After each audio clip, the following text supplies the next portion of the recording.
Today's episode is brought to you by Bush's Fresh Food Market. Calling all foodies, Bush's is hiring. Are you passionate about food, looking for growth, development, and excellent wages? Come grow with Bush's and apply online at bushes.com/join our team.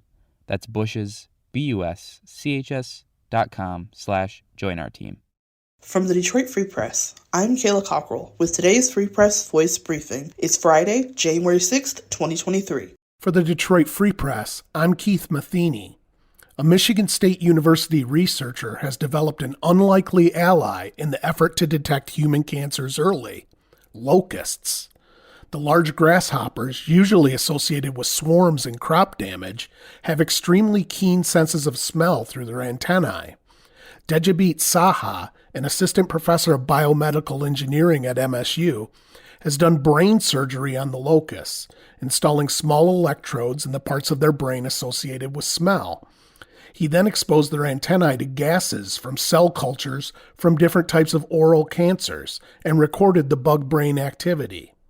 Not only could the locusts discern cancer versus no cancer, but also the different cancer variants. The studies will now be expanded to assess the actual exhalations of cancer patients. They could provide a breakthrough in early cancer detection, as devices are developed to mimic what the locusts are reading, potentially resulting in cancer breath tests that could be conducted in a primary care physician or dentist's office. I'm Frank Witzel with the Detroit Free Press. If her memories didn't deliver justice for the dead, they at least brought comfort to the living. For all her adult life, Dawn Garlick, now 57, has been haunted by a recollection of an early morning car ride in the late summer of 1983 from Memphis to the home of country crooner Jerry Lee Lewis and his fifth wife, Shawn, from Garden City. Garlick, who vividly recalled what happened, said she was just a naive teenager back then. But now she is convinced, nearly 40 years later, that Shawn Lewis tried to help her, and that is why the young bride died. For the first time, Garlick, who now lives in Phoenix, Arizona, spoke to the news media. She was willing to speak as long as the family agreed, in part because Jerry Lee Lewis is no longer alive, and because it was time to set the record straight, at least by her recollection. In a 2-hour emotionally charged phone interview, she recounted her story. Garlick's story, if true, gives the old mystery a new ending. But even if it's not, it shows how deeply episodic memory affects all of us and how enduring it can be. It also reminds us why journalists seek the truth, even years later, when many would rather forget it.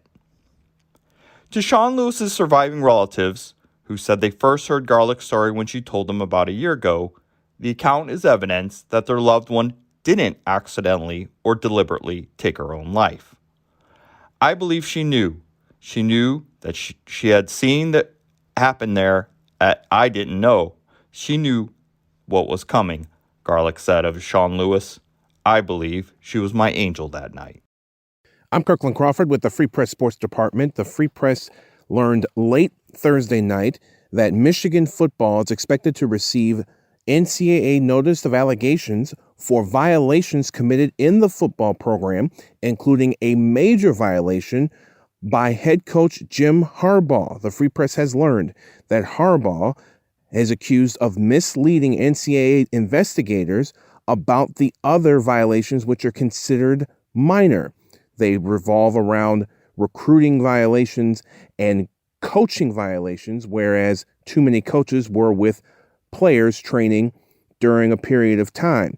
Now, Michigan could get from up under Jim Harbaugh's contract if this comes out to be true and Harbaugh is levied with this major violation. Of course, the Michigan football coach is in several different rumors when it comes to the NFL, most notably with the Denver Broncos and the Carolina Panthers.